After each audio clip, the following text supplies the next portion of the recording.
रामबन में कई परिवारों के लिए अमंगल साबित हुआ मंगलवार का दिन। यात्री वाहन खाई में गिरने से 5 की मौत और 2 हुए घायल। रेस्क्यू ऑपरेशन अभी भी जारी है। नेशनल कॉन्फ्रेंस ने सरकार के दावों पर उठाए सवाल। उमर बोले 370 के बाद सुधरने की बजाय बद से बदतर हो गए हालात, नहीं हुई कोई जवाबदेही।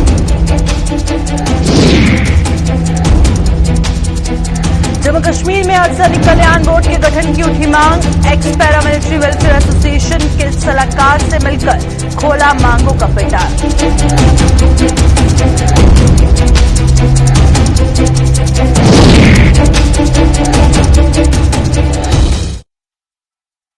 नमस्कार, जम्मू कश्मीर का ये बुलेटिन देख रहे हैं आप और मैं हूं प्रियंका गुप्ता आपके साथ। बुलेटिन की शुरुआत करेंगे रामबन की खबर के साथ, क्योंकि रामबन से आज बेहद ही दुखद खबर सामने आई। जम्मू सूबे के रामबन जिले में आज मंगलवार का दिन कई परिवारों के लिए अमंगल साबित हुआ। जिला रामबन में आज एक बार फिर पेश आए सड़क हादसे ने 5 लोगों की जान ले ली, जबकि कुछ लोग घायल भी हुए। और ये हादसा रामबन में राजगढ़ के चचातर इलाके में तब पेश आया जब वहां से गुजर रहा एक यात्री वाहन चालक द्वारा नियंत्रण खो देने से गहरी खाई में जा गिरा। इस हादसे में 5 लोगों की मौत हो गई, जबकि अभी तक 2 घायल बताए जा रहे हैं, क्योंकि रेस्क्यू ऑपरेशन अभी भी जारी है। अचानक से सुना कि सामने से टेम्पो नीचे गया, तो जो ही हमें न्यूज मिली तो हम स्पॉट पे पहुंचे और टेम्पो काफी नीचे गया था और 2-3 जो पेशेंट्स थे वो काफी सीरियस थे, उनको ऊपर लाया गया और मेरे पास गाड़ी थी अपनी पर्सनल गाड़ी में, मैं उनको लेके आया राजगढ़ तक। वहाँ पे फर्स्ट एड दी थोड़ी बहुत, उनकी ज्यादा क्रिटिकल कंडीशन थी, उनको मैं यहाँ रामबन हॉस्पिटल में अभी लेके आया। तो बाकी और 2 पेशेंट्स हैं वो भी राजगढ़ हॉस्पिटल में है, उनका भी बोला जा रहा है कि वो भी सीरियस है काफी, तो अभी एम्बुलेंसेज गई है, हो सकता है उनको भी यहीं बुलाया जाए। नेशनल कॉन्फ्रेंस ने केंद्र सरकार के उन दावों को झूठ का पुलिंदा करार दिया है जिनमें कहा गया था कि जम्मू कश्मीर से 370 के हटने के बाद वहां अमन और चैन की बहाली होगी। नेशनल कॉन्फ्रेंस के उपाध्यक्ष उमर अब्दुल्ला ने आज गांधरबल में एक जनसभा को संबोधित करते हुए कश्मीर में हुए आतंकी हमलों का हवाला देते हुए सरकार से सवाल किया कि अगर 370 की बंदूक ही वजह थी तो फिर कश्मीर में बेगुनाहों का खून क्यों बह रहा है। उमर ने कहा कि सरकार ने यह दावा भी किया था कि 370 के हटने से अलगाववादी सोच का भी खात्मा हो जाएगा, लेकिन आज कश्मीर में इसके उलट हो रहा है। 370 को हटाने के बाद यहाँ खुशियों का एक लहर चल गया। उसमें कहा गया था कि 370 हटने के बाद बस यहाँ अमन ही अमन होगा। दुनिया में ये सोचा चला कि कश्मीर में बंदूक 370 की वजह से, और अगर 370 हटा तो यहां के बंदूक भी खामोश हो जाएंगे। 24 घंटे नहीं हुए, श्रीनगर का हाल देखिए, कल में क्या हुआ, कल श्रीनगर में क्या हुआ। हमारे बहादुर पुलिस से जवान और अफसर 3 मारे गए और पता नहीं कितने सीरियस है अस्पताल में। अगर 370 इस बंदूक की वजह थी तो जरूर में यह हमला किया, रंगेट में एनकाउंटर थी, हैदरपुरा में कत्ल थी। हमें कहा गया था कि लोगों की नाराजगी भी 370 के वजह से है। 370 हटेगा और 90% सोच भी गायब हो जाएगी। कल मैं कुपवाड़ा से वापस आया, कल की खबर है कि कुपवाड़ा में 2 बीजेपी लीडरों के 2 पीएसओ जो एसपीओ थे वो अपने हथियार लेके भाग गए। तो फिर क्या, न तरक्की करें, न रोजगार करें, न वो फैक्ट्रियां जिन फैक्ट्रियों के वादे हमसे किए गए। हमें कहा गया था कि फैक्ट्री का मालिक या फैक्ट्री लगाने के लिए तैयार नहीं है क्योंकि 370 है, 370 हटेगा या फैक्ट्रियां भी खुलेंगी। मुझे दिखाई ना जिले गांधरबल में कोई नई फैक्ट्री जो बाहर से आया हुआ किसी ने लगाया हो।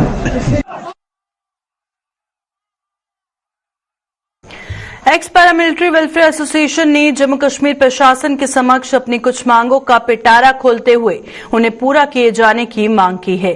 एसोसिएशन के एक शिष्टमंडल ने उपराज्यपाल के सलाहकार राजीव राय भटनागर से मुलाकात कर उनसे जम्मू कश्मीर में अर्धसैनिक कल्याण बोर्ड का गठन करने की मांग की गई। सीआरपीएफ के रिटायर्ड डीजी एचआर सिंह ने आज एक प्रेस कॉन्फ्रेंस के दौरान ये जानकारी दी और ये भी बताया कि सलाहकार से दूरदराज के सीमावर्ती इलाकों में पूर्व अर्धसैनिक बलों के लिए स्वास्थ्य सुविधाओं में बढ़ोतरी करने की मांग की है। एचआर सिंह ने कहा कि सलाहकार ने इन मांगों को राज्यपाल के समक्ष उठाने का आश्वासन दिया ताकि इन पर गौर किया जा सके। कि जम्मू कश्मीर राज्य में पहल करके वो एक अर्धसैनिक कल्याण बोर्ड का गठन करें, जिससे बाकी सारे जो कल्याणकारी मुद्दे हैं वो एड्रेस हो सके। और दूसरा मुद्दा हमने कहा कि हेल्थ सुविधाओं को बढ़ाते हुए जो रिमोट एरिया है, पुंछ राजौरी बॉर्डर डिस्ट्रिक्ट है, वहां के लोगों को इस प्रकार की हेल्थ सेवाओं की जरूरत है। क्योंकि कोई भी आदमी बीमार होता है, जम्मू में डिस्पेंसरी है तो 1000 रुपये किराया लगता है एक तरफ का, वो कैसे आएगा। तो इसलिए उन्होंने हमें विश्वास दिलाया है कि वो गवर्नर साहब से बात करके और इन सारे मुद्दों पर पूरा ध्यान देंगे और जो भी उनसे बन पड़ेगा वो पूरी कोशिश करेंगे।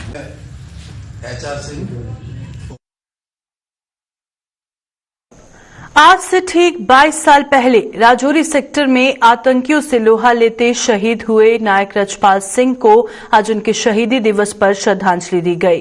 पिछड़ा के सीमावर्ती गांव शेखपुर में उनके स्मारक स्थल पर आयोजित एक कार्यक्रम के दौरान शहीद के परिजनों व रिश्तेदारों के अलावा अन्य लोगों ने उनकी वीरगाथा को नमन किया। नायक रजपाल सिंह सेना की 16 डोगरा बटालियन में तैनात थे और आज ही के दिन 1999 में राजौरी सेक्टर में हुई मुठभेड़ में उन्होंने 3 आतंकियों को मौत के घाट उतारकर शहादत पाई थी। उनके इसी साहस की बदौलत मरणोपरांत उन्हें सेना मेडल से नवाजा गया। हर साल जहां बड़े हर्षोल्लास के साथ ये शहीदी दिवस जो है वो यहाँ हर साल यहाँ मनाया जाता है। उनके परिवार के सभी लोग, यहाँ के गांव के सभी लोग और आसपास के जितने भी हमारे परमानेंट लोग हैं इस एरिया के, वो आके यहाँ भावपूर्ण श्रद्धांजलि रजपाल सिंह जी को अर्पित करते हैं। केंद्र शासित प्रदेश जम्मू कश्मीर में उपराज्यपाल मनोज सिन्हा के दिशा निर्देशों को सरेआम ताक पर रखा जा रहा है। उपराज्यपाल के निर्देशानुसार हर सरकारी भवन पर राष्ट्र ध्वज फहराना अनिवार्य है, लेकिन डोडा जिले में इस आदेश की सरेआम धज्जियां उड़ाई जा रही हैं। आलम यह है कि जिला मुख्यालय से ही देश की आन बान और शान कहे जाने वाला तिरंगा गायब है और कई भवनों पर फहरा रहे तिरंगों की हालत बद से बदतर हो चुकी है, जिन्हें बदलने के लिए कोई कदम नहीं उठाया जा रहा। प्रशासन की इस अनदेखी से डोडा की राष्ट्रवादी जनता में बेहद रोष देखा जा रहा है। लेकिन एडमिनिस्ट्रेशन ने हेडक्वार्टर पे, डिस्ट्रिक्ट हेडक्वार्टर है डोडा जिला, तो यहाँ मैं देखता हूँ तो ये फटे पुराने, कोई हवा में उड़ गया है, कोई टूट गया है, कोई फट गया है। तो लिहाजा मैं डिस्ट्रिक्ट डेवलपमेंट कमिश्नर से यही रिक्वेस्ट करता हूँ, डीसी साहब विकास शर्मा से, कि जल्दी से जल्दी आदेश दिया जाए कि जो भी बिल्डिंगें हैं जिन पे तिरंगा ठीक ढंग से नहीं लगा, उसको दोबारा से रिपेयर करके अच्छे ढंग से लहराया जाए। भारतीय जनता पार्टी पर सरकारी खजाने को लूटने का आरोप लगाते हुए पैंथर्स पार्टी ने जम्मू में आज एंटी करप्शन ब्यूरो मुख्यालय के बाहर प्रदर्शन किया। पैंथर्स ने आरोप लगाया कि भाजपा के साथ जुड़े उन कार्यकर्ताओं को भी सरकारी बंगले अलॉट किए गए जिनका मौजूदा समय में कोई वजूद नहीं है। भाजपा सरकारी खजाने को चूना लगा रही है, लिहाजा एंटी करप्शन ब्यूरो को इसका संज्ञान लेते हुए भाजपा के खिलाफ कार्रवाई करनी चाहिए। देखने में ये आ रहा है कि बीजेपी के लोग जो आज की तारीख में पंच और सरपंच भी नहीं है, उनको बड़े बड़े सरकारी बंगलों में बिठाया हुआ है, मिनिस्ट्रियल बंगलों में बिठाया हुआ है। कोई किराया उनसे वसूल नहीं किया जा रहा है, कोई बिजली का लाखों रुपए का बिल उनके नाम पर है, लेकिन कोई कार्रवाई उनके खिलाफ नहीं की जा रही है और मिली भगत से टैक्स पेयर मनी को चूना लगाया जा रहा है। बड़े बड़े मगरमच्छ हैं, बीजेपी के नेता हैं, बड़े बड़े अधिकारीगण हैं जो करोड़ों और अरबों रुपए का गबन कर रहे हैं, उनके खिलाफ कोई कार्रवाई नहीं की जा रही है, जिसका पैंथर्स पार्टी यहाँ एंटी करप्शन ब्यूरो के दरवाजे के ऊपर प्रदर्शन करके अपने रोष का इजहार कर रही है। भारतीय जनता पार्टी के प्रदेश उपाध्यक्ष एवं पूर्व मंत्री श्यामलाल चौधरी ने आज सुचेतगढ़ बासपुर गांव में खोले गए वन स्टॉप ग्रोसरी स्टोर का उद्घाटन किया। इस मौके पर उनके साथ क्षेत्र के कई गणमान्य लोग भी विशेष तौर पर मौजूद रहे और पूर्व मंत्री ने बताया कि सीमावर्ती क्षेत्र में इस तरह का स्टोर खोलने से क्षेत्र के लोगों को काफी लाभ मिलेगा।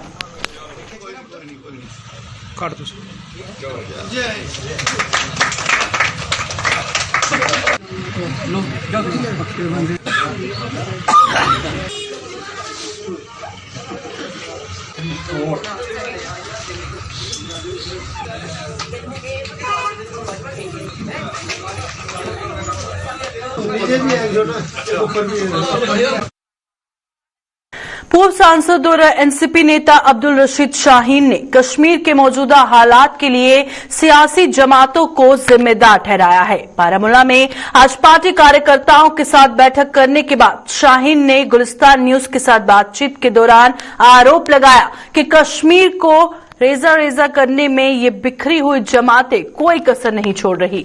शाहीन ने कश्मीर में हो रही हत्याओं की भी कड़ी निंदा करते हुए कहा कि मौजूदा समय में कश्मीर के हालात गाजा पट्टी से भी बदतर होकर रह गए हैं। और जहां तक आज के सियासी जमातों का ताल्लुक है, सब बिखरे हुए हैं, सबों को कोई डायरेक्शन नहीं है और सिर्फ दिल्ली के इशारे पे एक दूसरे के साथ टकरा के कश्मीर को रेजा करना चाहते हैं और रेजा कर रहे हैं। किलिंग्स को कौन तारीफ करेगा? कौन करेगा तारीफ इस जुल्म की? भाई किसी को पकड़ लिया और उसकी जान ले ली और उसकी खबर भी नहीं और उसको लेबल दे दिया और मान दिया ये कश्मीर को तबाह ये तो जो गाजा पट्टी की हालत है उससे बदतर हालत पे कश्मीर को पहुंचाना है। कठुआ में यातायात नियमों को तोड़ना अपनी शान समझने वाले दो पहिया वाहन चालकों के खिलाफ शिकंजा कसने लगा है। ट्रैफिक पुलिस ने आज कठुआ में नाका लगाकर खास तौर पर यातायात नियमों को ताक पर रखने वाले दो पहिया वाहन चालकों को सबक सिखाया। अभी जैसे रिसेंटली जो एक्सीडेंट हुए हैं इस साल में, तो उसमें ज्यादातर टू व्हीलर्स वालों की एक्सीडेंट में ज्यादातर लोगों की जान गई। हम एक लोगों में मैसेज कन्वे करना चाहते हैं कि ये जो है ये आपके लोगों फाइन जो हम कर रहे हैं जो नॉमिनल अमाउंट है, मिनिमम अमाउंट है। अब बच्चे हैं जैसे उनमें अवेयर करने की जरूरत है और पेरेंट्स से भी हमारी रिक्वेस्ट रहती है कि उन बच्चों को थोड़ा अवेयर करें कि जैसे घर से बाहर जा रहे हो तो बाइक का हेलमेट जरूर रखें साथ में। तो हमारा वो पिक एंड चूज का कोई इशू नहीं, हम वही देखते हैं जिसके हेलमेट है उसको हम देने देते हैं, नहीं पूछते हैं क्योंकि सारी बाइकें एक टाइम पे हम नहीं रोक पाते। सर्दी के इस मौसम में हर बार की तरह इस बार भी कश्मीर के पर्यटन स्थलों की खूबसूरती में चार चांद लग गए हैं। जगह जगह गिरी बर्फ और ओस की जमी हुई बूंदों के पर्यटक कायल हो गए हैं और हर कोई इन खूबसूरत नजारों का जमकर लुत्फ उठा रहा है। टांगमर भी इन दिनों बदला बदला सा नजर आ रहा है, जहां पहुंचे पर्यटक इसकी खूबसूरती के कायल है। हर कोई नजारों को कैमरे में कैद करने के लिए आतुर दिख रहा है।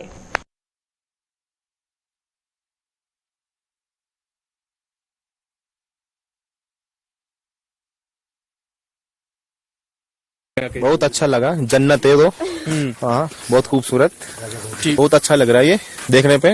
बाकी पर्यटकों को कहूंगा, इनको फ्रेंड्स को, सब लोगों को वो आए एक बार, इनका लुत्फ उठाए, इस बार देखे इसको। मुझे बहुत ही अच्छा लग रहा है यहाँ पे आके, फर्स्ट टाइम आई हूँ और ये जो भी सारी जगह है फर्स्ट टाइम मैंने देखी है, तो अच्छी फोटोज भी क्लिक की है काफी सारी, अच्छा लग रहा है। और ये फर्स्ट टाइम ही मैंने देखा है, बहुत ही खूबसूरत है ये। और सब जो भी मेरे फ्रेंड्स हैं उनको मैं बताऊंगी कि उनको यहाँ पे आना चाहिए। मैं बाहर के लोगों को मैसेज देता हूँ कि यहाँ की जो मौसम है, मुझे लग रहा है जन्नत का एक किरण है यहाँ कश्मीर, मुझे लग रहा है। ये तो चिल्ला कलान से पहले मौसम है, ये देखो ये जम गया, यहाँ का पानी देखो कैसे लग रहा है। तो चिल्ला कलान में कैसे मौसम होगा यहाँ का। मेरे टूरिस्ट के लिए एक मैसेज रहेगी, यहाँ आ जाओ, यहाँ का माहौल और ठीक है, तो आप यहाँ आ जाओ, एक बार कश्मीर देख के जाओ। लाइफ में कम से कम एक दफा तो कश्मीर देखना ही देखना है आपको। श्रीनगर के जेवान इलाके में सोमवार को हुए पुलिस की बस पर हुए हमले में शामिल एक जैश के आतंकी घायल हो गया है और इस पूरे ग्रुप को जल्द ही मार गिराया जाएगा। आतंकी हमले में आज सुबह शहीद हुए एक और जवान को श्रद्धांजलि देने के बाद कश्मीर जोन के आईजी विजय कुमार ने बताया कि हमले में 2 विदेशी और एक स्थानीय समेत 3 आतंकी शामिल थे। ये सभी आतंकी जैश ए मोहम्मद के थे और इसी दौरान एक आतंकी भी घायल हुआ है और ये हमला पहले से ही नियोजित था। दूसरी ओर इस आतंकी हमले में घायल हुए एक और जवान ने आज जख्मों के ताव ना सहते हुए दम तोड़ दिया। शहीद जवान की पहचान कांस्टेबल रमीज अहमद पुत्र मोहम्मद अमीन निवासी याचगाम गांदरबल के रूप में की गई है, जो आज सुबह इलाज के दौरान जिंदगी की जंग हार गए। सोमवार को एएसआई गुलाम हसन भट्ट निवासी रामबन और कांस्टेबल शफीक अली निवासी रियासी इलाज के दौरान शहीद हो गए थे।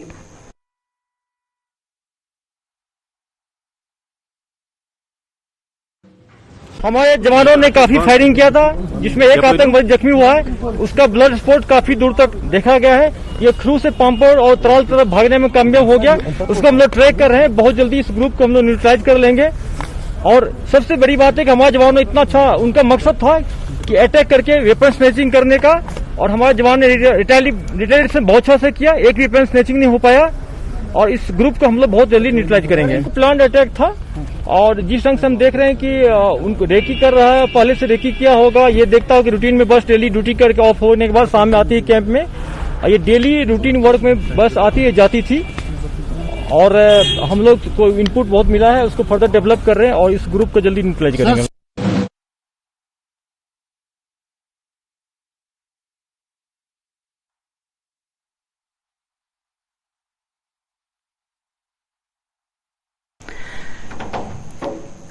जम्मू कश्मीर की पहली महिला बाइकर होने का गौरव हासिल करने वाली प्रीति चौधरी एडवेंचर बाइक रैलियों में भाग लेकर जहां जम्मू कश्मीर का नाम रोशन कर रही है, वहीं समाज के उत्थान और महिला सशक्तिकरण में भी पीछे नहीं है।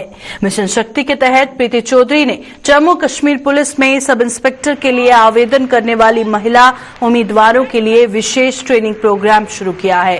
3 महीनों के इस ट्रेनिंग प्रोग्राम में वह इन महिला उम्मीदवारों को मुफ्त प्रशिक्षण दे रही है और वहीं एसआई पद के लिए आवेदन करने वाली इन महिला उम्मीदवारों ने इस ट्रेनिंग के लिए प्रीति चौधरी का आभार जताया है। मिशन शक्ति करके हमने एक नया इनिशिएटिव स्टार्ट किया हुआ, जिसमें हम जो बच्चियां आर्म्ड फोर्सेस ज्वाइन करना चाहती हैं, जेके पुलिस सब इंस्पेक्टर की भर्ती में शामिल होना चाहती हैं, हम उनको यहाँ गांधीनगर कॉलेज में free of cost training provide कर रहे हैं। 3 महीने का ये ट्रेनिंग प्रोग्राम रहेगा, जिसमें सुबह मॉर्निंग 5:30 बजे बच्चियां आ जाती हैं। आप देख सकते हैं पीछे ग्राउंड में बच्चे हैं। ये सुबह 5:30 से आके अपना फिजिकल का जो भी रूटीन रहेगा, फिजिकल एक्सरसाइजेस वो परफॉर्म करते हैं 2 घंटे के लिए, और उसके बाद इनका एकेडमिक्स का 1 घंटे का सेशन रहेगा, जिसमें इनको जो भी इनका एग्जाम का सिलेबस है वो कवर करवाया जाएगा। अराउंड 150 प्लस हमारे पास स्ट्रेंथ है। टोटल हमारी जो सिलेक्शन हुई थी वो 180 प्लस थी। कुछ एक बच्चे रेगुलर हैं, कुछ एक बच्चे अभी कल ही हमारा मॉक ड्रिल स्टार्ट हुआ है। तो आने वाले टाइम पे हम कोशिश करेंगे इन बच्चों को अच्छे से ट्रेन करें और आगे जाके ये यूनिफॉर्म पहने, हमारा भी नाम रोशन करें और खुद भी प्राउड फील करें। मिस नीरज, और आज हम यहाँ पे मिशन शक्ति के थ्रू आए हैं, जो प्रीति चौधरी मैम ने इनिशिएट किया है। यहाँ पे एसआई के लिए गर्ल्स को ट्रेनिंग दी जा रही है फॉर 3 मंथ्स एंड उनको फ्री कोचिंग दी जा रही है for training and academic also. तो ये उनका बहुत अच्छा इनिशिएटिव है और हमें बहुत हेल्प मिल रही है इनसे। जैसे जो मैम ने हमें एकेडमिक भी करवाना है और हमें फिजिकल ट्रेनिंग भी देनी, जिससे हमारी स्ट्रेंथ इम्प्रूव होगी और हमारा एकेडमिक भी इम्प्रूव। अभी के बुलेटिन में फिलहाल इतना ही। दीजिए इजाजत। नमस्कार।